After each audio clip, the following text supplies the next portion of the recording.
Magandang araw sa inyong lahat mga bok at welcome back na naman sa Mumunti kong channel. So, kumusta na ba kayo dyan mga bok? Ayos pa ba ang mga buto-buto natin? My sourceless water, from yin and yang, arises two sides. From land and sky emerges the divine. My yin-yang fish.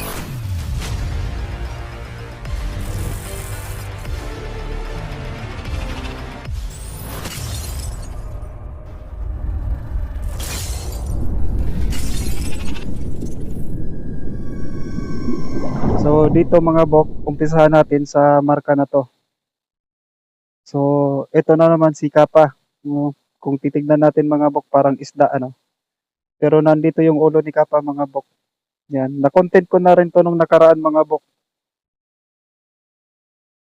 Pero may isang inside track ako na hindi na isama dito. Ayan mga bok. Ito yung triangle mga bok, ayan o. Ayan.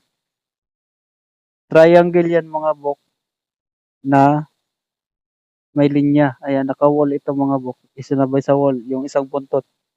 Yung isa dito, ayan mga bok. Yan, hole ito mga bok. Nawala na. Ayan. Tapos, itong linya na to mga bok, ayan. Tatawid yan doon. So, dami ng damo. Pasensyahan nyo na mga bok. Hanggang dito yan sa baba mga bok, ayan o. Yan, yung hole na yan, tagusan.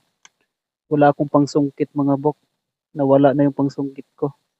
So, sana makita lang ito. Ayan mga bok, tumagos yan. So, hindi kita dito mga bok. Pero tagusan yan mga bok. May maliit na hole. So, itong marka na to mga bok, nakasa dito na brake disc marker. Ayan. Patusok to mga bok, pailalim. Ayan mga bok yo. Pailalim. Halos mag-alas 12 na mga bok ano, kung lalagyan natin ng oras. Lagi niyong bantayan mga bok, basta yung bilog na yan, may tumagos na linya, brake disc marker. Dalawa pala to, may isa pa palang ano mga buko. So, ito, dalawa ibig sabihin nito mga bok. Ang ibig sabihin nito, yung una, brake disc marker at brake disc markings. So, ang ibibreak natin yung bato na ginawa nilang marker at yung bubutasan natin sa marker na yon yung mismong marka. Dalawa to sila mga bok na pinagmarkahan nila na babasagin natin. Ayan, dalawa. No, maliit lang ito malaki. Ito naman mga bok, nakasaad naman ito, dalawa yung marker na babasagin natin dahil yung mga marker na yon may mga lamang deposito. So mula dito mga bok, yung isa malapit, yung isa malayo, kaya maliit. Sa mga ibang decoder, ang sinasabi nila dito may isang malaking deposito at maliit na deposito. So hindi yon mga bok. Ang tinutukoy lang ng hole na malaki at maliit, itong hole na malaki, ibig sabihin malapit lang yon deposito dito sa kinatayuan natin.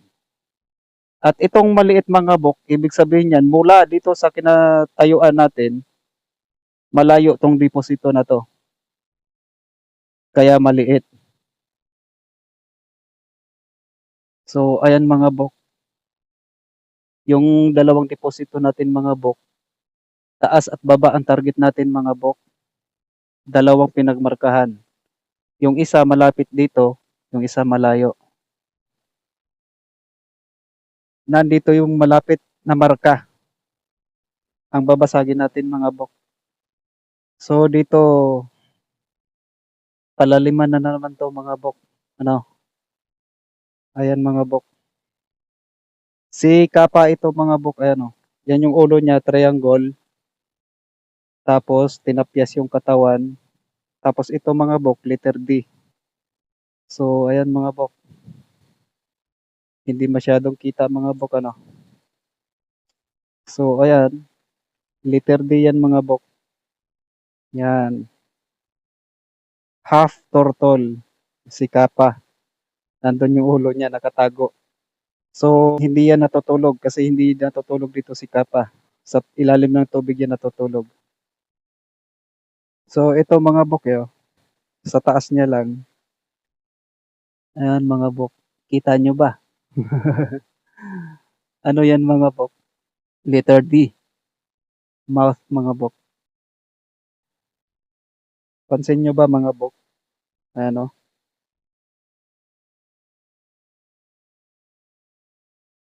So, nataon lang siguro to mga bok ano. May isa. Mga bok may isa. Ayan. Talagang minarkahan nila to mga bok letter C. Pasi naka letter C ito. Tapos may mga linya. Marami. So, itong marka na to mga bok. Ayan. Hmm. Cover ito mga bok na may linya dito. Yan mga bok, may linya no, nakarugtong doon.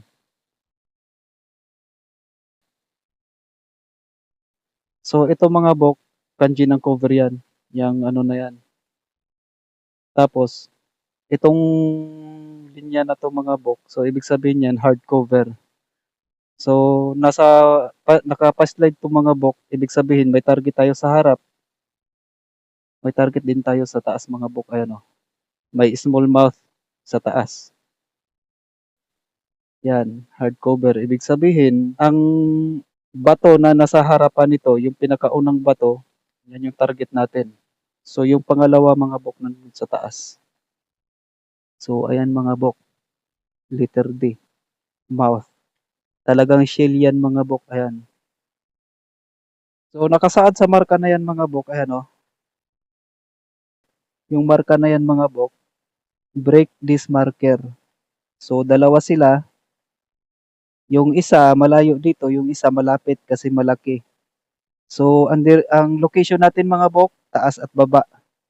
So, nandyan sa ano, yun yata yun mga bok sa gitna ng screen. Yun yata yung hole na taas at baba. So, ayan mga bok, may isa. Ayan o. Talagang sinadya nila mga bok, ano. Ayan o. Yung mouth, may small mouth dito mga bok. So, kinain na to ni Kappa mga bok. Ayan o. Nandun na naman to sa ilalim nito mga bok. So, pag binasag tong bato, kailangan basagin lahat. Kasi nasa ilalim to. Sobrang lambot kasi yung mga bato dito mga bok. Hindi ito kagaya sa ibang lugar na antitigas. Ito may malambot lang mga bok kahit gamitan nyo lang to ng kutsilyo, natatablan yan. So ganito kalalambot yung mga bato dito. At wala silang magawa mga bok dahil ganitong klase yung mga bato dito mga bok. So maliban na lang doon sa mga bato na gawa nila mga bok dahil yun talaga matigas yun. Pero ito, sobrang lambot. No? May item tayo mga papasok mga bok. Yo. So nandito na yung isa mga bok ano. So yan yung nakasaad dito mga bok. Mula dito sa kinatayuan natin yung isang target natin malapit lang, yung isa malayo. So taas at baba ang target natin pinagmarkahan.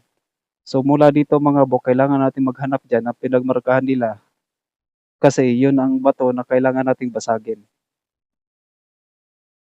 So meron na tayong isa dito mga bok, ayan o. Yan, meron tayong isa. Kasi yung isang daliri. Nandyan yung mouth. Nandyan yung hardcover. Yan, parang letter H na pinuto lang yung ano, hardcover na nakadugtong dito sa small mouth na nataon naman, nakaumbok yan dyan. So, makapal naman na ano. So, sa harap niyan mga bok may bato. Ayan o. Bato yan mga bok. So, binasag na ng mga taga dito. Yan, bato yan mga bok. Talagang nakatapat yan dito. So, yan yun. Nandito na yung isa mga bok. Talagang kinain na to ni Kappa mga bok. So, basagin tong buong bato kasi nasa ilalim to. Nasa ilalim ng bato. Hindi inupuan mga bok ha. Nasa ilalim lang to ng bato. Kasi ito yung babasagin natin. So, makapal yung ano nila dito mga bok. Kasi malambot lang yung, may kalambutan yung bato. So, mula dito, aakyat lang tayo sa taas mga bok. Yan. Kasi may mga bato dito, yun yung kailangan nating i-check. Kung alin man yung mga pinagmarkahan niyan, so yun yung dapat nating i-check mga bok, hindi yung mga bato na walang marka. Kasi ang target natin mga bok, yung mga bato na pinagmarkahan nila. Dahil ang babasagin natin yung mismong marka. So dito mga bok, ito yung pangalawang target natin mga bok. Oh. Bato yan, masyado ng ano na ngayon mga bok. Ay, hindi na maklaro. Wala na. Marami ng damo mga bok. Panay ulat, panay na kasi ang pag-ulan yun ngayon mga bok. Kaya yan. So ito yun mga bok. Oh. Ayan.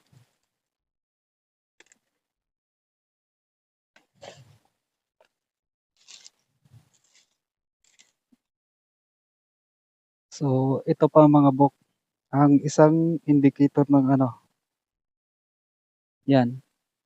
Itong ano na to mga bok. So ibig sabihin, may naka-inside track. Ayan. No? Yan, may tumawid na naman na linya. Pansin ninyo mga bok, ayan o, naka-C. Tapos may hole. Talagang bilog na bilog mga bok.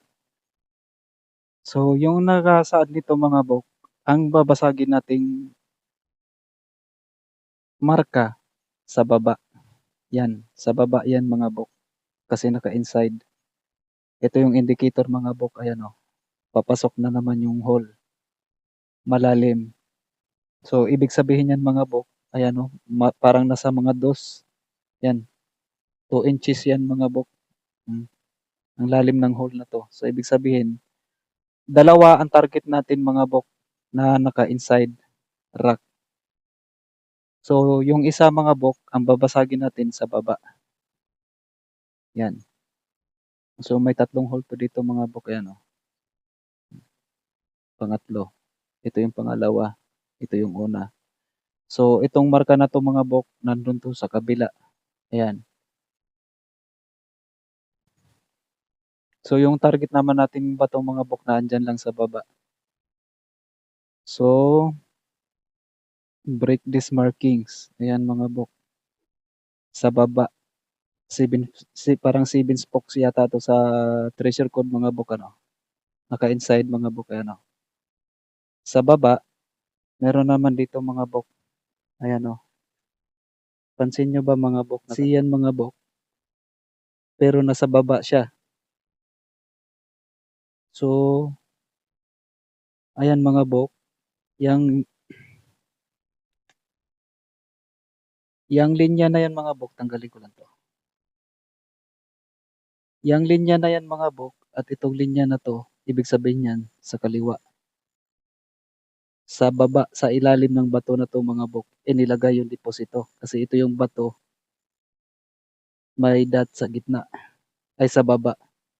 So, ibig sabihin yan, ang deposito natin mga bok nandito sa baba, dito sa kaliwa. So, kailangan lang natin baybayan dito sa kaliwa mga bok. At dito sa kaliwa, ayan mga bok. Ito, may hole. Hindi ko na malinisan. Grabe yung mga ugat na nandito mga bok yo. So, nandito yan mga bok. No? Pinutol. Sa kaliwa tayo mga bok. Ayan, may hole dito mga bok yo.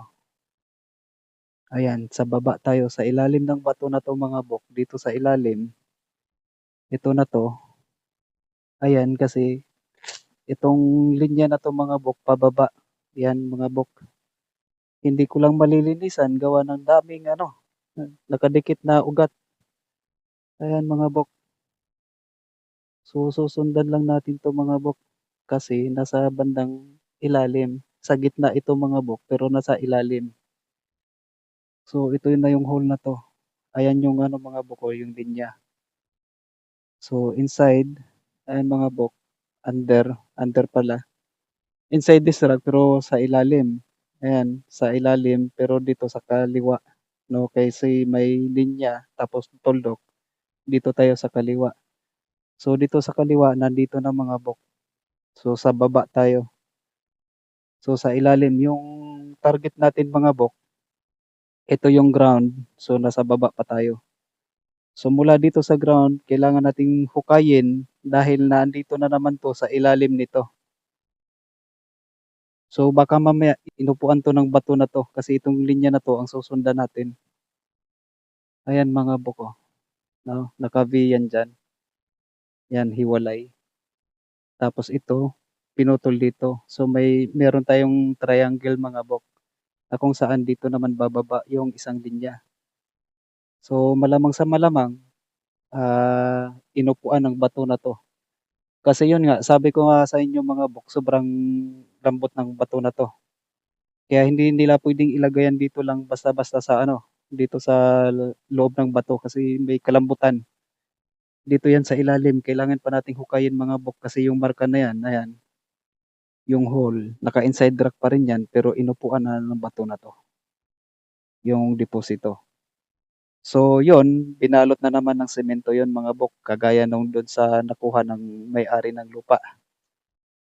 Yung sa mga aro, mga puwenteng aro, nakuhaan ng may-ari dun sa ilalim ng bato, inupuan din. So maliit lang na bato yun mga bok, pero ito sobrang laki.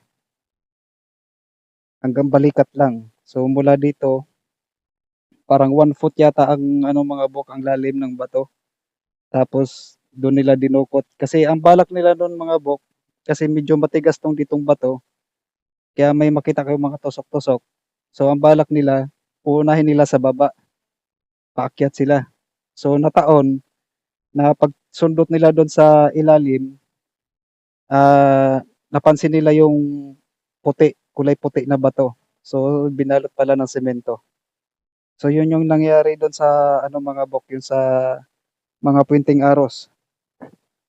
So ang buong akala ko din mga bok, nasa loob ng bato. Pero inupuan pala ng bato mga bok at binalot ng semento. So isa na naman 'to mga bok.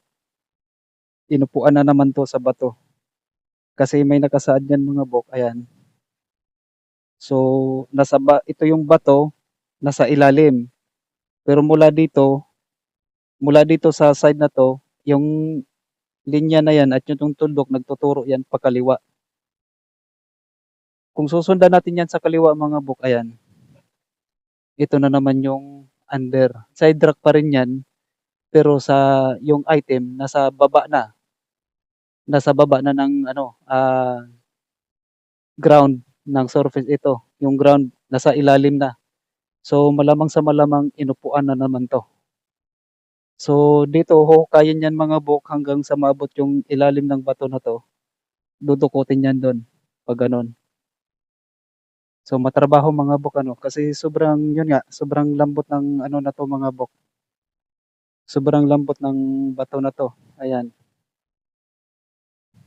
So ito may target pa 'to dun mga bok, 'yan. So naano ko naman na 'to, na-decode ko naman na 'to dun sa mga emoji yata yun na kasama ni Kappa, parang dun yata yun mga bok. So babalikan lang natin yung isa dun mga bok, kasi na-misinterpret ko rin yung mga marka na yun. So malalaman niyo kung ano yung mga pagkakamali na rin mga bok ano. So nandito na tayo mga bok, ito yung na-misinterpret ko lang kasi mga bok.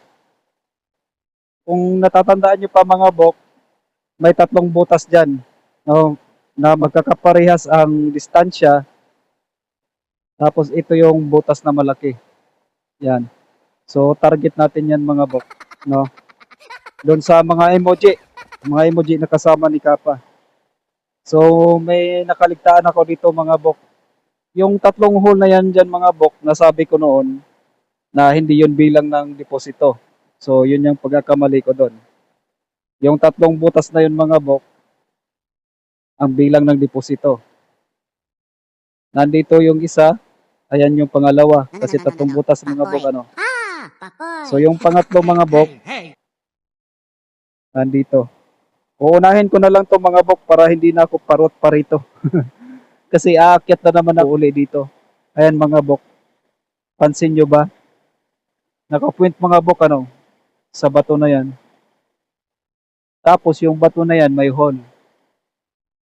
So lagi nating tandaan mga bok na method ito ni Batang Ilog ang ginamit nila mga bok. So, ayan na naman mga bok, oh. Cover na naman mga bok, no? Pero nakaturo ito, papunta doon sa bato. So, nandyan yung mga marka natin mga bok, ito. Nandito sa bato na to. Target natin yan, tapos yung isa nandito sa tubigan na mga bok. Ito pala yung whole chinelas ko pala yan mga bok. Parang naturo ko pa naman yan kanina. So, ito yung target natin dito mga bok, tapos yung isa nandyan. So, dalawa, nandito pala yung pangatlo. Akala, inakyat ko to dito mga bok kasi may ano kasi mga bok. Ayan, enter sign kasi yan mga bok yo. Tignan natin doon sa mamaya, doon sa baba. May kakaiba din mga bok, parang semento ano. Yan, parang sinemento, parang tinapal mga bok. May isa yata ditong maliit mga bok ano. So, yan yung susundan natin mga bok, ayang printer na yan oh. Nakatutok sa bato na yan. Yung bato na yan may hole. Bababa lang ako mga bok. So, ayan na mga bok, nandito na ako. Ayan, yung bato na to mga bok. Yan, may hole. So, pansin nyo ba yung marka na yan mga bok? Yang letter V na yan. So, parang fire element mga bok ano. Pero yan mga bok, person yan. Kasi bukang-buka. So, nakasaad din yan mga bok, umbrella marker. No? So, nasabi ko niya na yung umbrella mga bok, parang ganyan. Parang letter D. Target natin mga bok, yung naka-curve o kaya flat. So, yan, ginamit din yan sa person mga bok. So, ibig sabihin, dahil ang code na to dito mga bok, ang ginamit nila si Batang Ilog. So, ayun, nalampornas na, wala na si Batang Ilog, natanggal. Yung ulo, may ulo-ulo yan dati mga bok, natanggal na sa ngayon. Kasi sa sobrang lakas na ng baha, natanggal. So yan, mula dyan mga bok, dahil person yan, ang hanapin natin yan mga bok, yung hole. Kasi code yan ni Batang Ilog ang ginamit nila dito. Kaya hindi tayo magkukumpas ng north-south. So kung magkukumpas tayo ng norte, so dito yan banda tatama mga bok. Ayan o. So dito. Ayan mga bok. Oh, nandun lang yung marka mga bok. Pero yung target natin nandito lang mga bok. Yan. Hole mga bok ang target natin. So ito yung hole mga bok. Ayan, kasya yung apat. Pansin nyo ba to mga bok? Isa, dalawa. Ayan mga bok, dalawang hole magkatabi. Ito yung pangatlo. Yan. Nandyan lang yung dalawa mga bok. Ayan o. Babae na naman ito mga bok. So ito, daanan ng ihi, daanan ng bata, ito yung butas ng puwet. Dito dinudukot ni Batang Ilog ang Shiri Kodama. So ito mga bok, makapal na naman to. Makapal na naman ang tinapal nila dito. Kasi dukot ito mga bok, dodukotin ito ni Batang Ilog. Makapal na naman to. Ayan mga bok, yun o. So nakasaan yan mga bok, umbrella. Naka-curve o kaya flat. Nataon lang ba kaya to mga bok? Na talagang may naka-curve dito. Ayan o. Yan, parang letter C yan mga bok, ano. Tapos yung target natin ito. Nataon lang ba kaya yan mga bok? O talagang sinadya yan na iminarka dyan sa bato na yan bilang palatandaan. Yan. Yan yung dalawang hole. Ang female organ yan mga bok, nandun yung puwet. Diyan, dinodokot ni Batang Ilog ang Shiri Kodama. Tandaan nyo mga bok, person yan ha. At ang code ng umbrella. Ang ibig sabihin yan mga bok, code ng umbrella. Yan. Bukang-buka. Kaya ito yung target natin mga bok.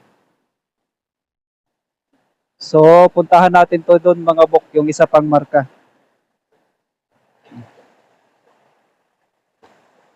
Nandito yung mga hole mga bok yo. So, nandito yung isa. Nandyan yung pangalawa mga bok. Yan. Yung pangatlo, nandun. Yan yung ano na yan mga bok, pangatlo. Same distance yan mga bok. Tatlo ang deposito. Sabi ko noon, dalawa lang. So, nandito yata yung isa mga bok. Hindi na makita kasi may dumaan na ano na ng tubig. Parang dito yata yung banda. May kahoy yun eh, na nakadikit. Parang naandyan yun yata mga bok. May tubig na kasi, hindi na makikita. So, ito naman mga bok yo, ang main marker natin dito. Yan. Ito mga bok, ang palatandaan ng mga naka-inside rock. Yan mga bok. Ito pang isa mga bok. Nakasi na may dot. No?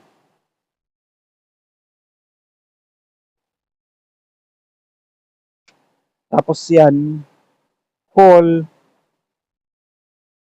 na may hole uli. So lahat sila dudukutin natin mga bok. May isa tayo na nasa rock. Ayan mga bok, sa ilalim. So yun mga bok, in front. No? Bantayan nyo yung marka na yung in front mga bok kasi may tatlong ano yan, ibig sabihin. So in front, kung saan tayo nakaharap kasi nakikita natin yung kabila. Yun yung unang in front. Pangalawang in front mga bok, kung saan naman ito nakaharap itong bato na to. So nandun yan mga bok in front. Yan. Pansin nyo ba yun mga bok, yung marka na yan? Yan. Diyan ako nakatungtong kanina mga bok. Yan o. Tapos parang may tinapal doon para may simento. Break this marker yan mga bok. Linya na may hole. Pero ang i-break natin mga bok, hindi yan sa baba. Kasi yung hole niyan mga bok sa baba. Sundan natin yung linya na yan. Kasi yung pointer na yan mga bok, nakapoint yan doon. Yan mga bok. Sa hole na yan. Diyan siya nakapoint. Yung pointer na yan. At yan doon ninyong sinasaad nun na break this marker. No? Sa baba mga bok kasi yung marker natin na nasa baba, yung item nasa unahan. Kuha nyo ba mga bok? So, ang i-break natin mga bok na marker yung sa baba. Hindi yan. Parang tinapal kasi yan mga bok. Kasi yung item natin mga bok nasa unahan. So, sana nakuha nyo to mga bok ano. Parang sobrero yan mga bok yo. Pansin nyo ba mga bok? No? Under yung salakot hat. So hindi yan mga bok ha. Ayan, intersign kasi yan mga bok ano. Pero may hole na may tumawid na linya, yung hole na sa baba. May item tayo sa harapan. Yung bato na pinagmarkahan nila sa baba, ang target natin nasa unahan. Nakapoint yung bato na yan mga bok dito. So ang sinasaad ng i-break natin na marka mga bok, yung hole na yon. Kaya may person dyan sa tapat. Yan yung ibig sabihin yan mga bok, yung person. Kasi code dito ni Batang Ilog. So ito yung na-misinterpret ko rin ito mga bok. Yang in front pa yan. So yung pangatlong in front mga bok, dito. Kung saan man yan nakaharap, yung marka na yan. So yan yung tatlong in front mga bok. Yung una, in front kung saan tayo nakaharap. Yan, kasi makikita natin yung likod. Pangalawa, kung saan nakaharap itong bato na to. So yung pangatlong in front mga bok, dito. Kung saan man yan nakaharap, yung marka na yan. Nakaharap itong bato na to. So dadaanan niya yung isang bato mga bok. Ano? Pero tatawid tayo doon. Kasi nakasaad dito mga bok. Ayan. Nakasaad niyan, marker na bato mga bok. Malaking bato ang nakasaad niyan mga bok. So malaking bato din to. Malaking bato din yan. Malaking bato din yon. Pero nasa gitna to. Na may marka. Ayan mga bok, intersign yan. So itong salakot hat na yan mga bok, under. So ang sinasaad niyang under na yan, yung marka. Yung pinagmarkahan nila. Yung deposito nasa harap ng pinagmarkahan nila. Yan. Yan yung ano natin mga bok. Target natin yung hole na kasya yung 4 na daliri. So yon, person. 3 deposito. Nandito yung isa. Nandun na yon sa na-content ko na to sa ano mga bok, mga emoji na kasama ni Kappa. Ito. So target din natin yan. Kaya ayan, puro dokot, puro ano mga bok, double hole. Double hole, inside rack. Tapos in front naman yun mga bok. Tapos big rack. Yan. So 3 ang target dito mga bok. So sana nakuha nyo to mga bok. Nakaligtaan ko kasi yung ano na yan mga bok. Gawa ng, ang inakala ko dito, hindi yun bilang ng deposito, yung mga hole. So bilang pala ng deposito. Pero in-applyan nila ng Batang Ilog, yung method niya. Kasi yung 3 hole na yan mga bok, parehas ang distansya. Hindi nga lang sila magkaparehas ng laki mga bok. Parehas silang bilog na same distance. So yan yung pitan niya dyan mga bok. Ito yung ulo niya. Ang ulo ni Batang Ilog, yung nalalagyan ng tubig. Metal. So yung pangatlo natin, hindi natin yung babasagin natin mga bok dito. So puntahan natin yung iba mga bok. Sarap ng paligo nila. Dalawa yan. Sumisid pa yung isa mga bok. Oh, sumisid. So puntahan natin yung iba mga bok para marami tayong makover ngayon.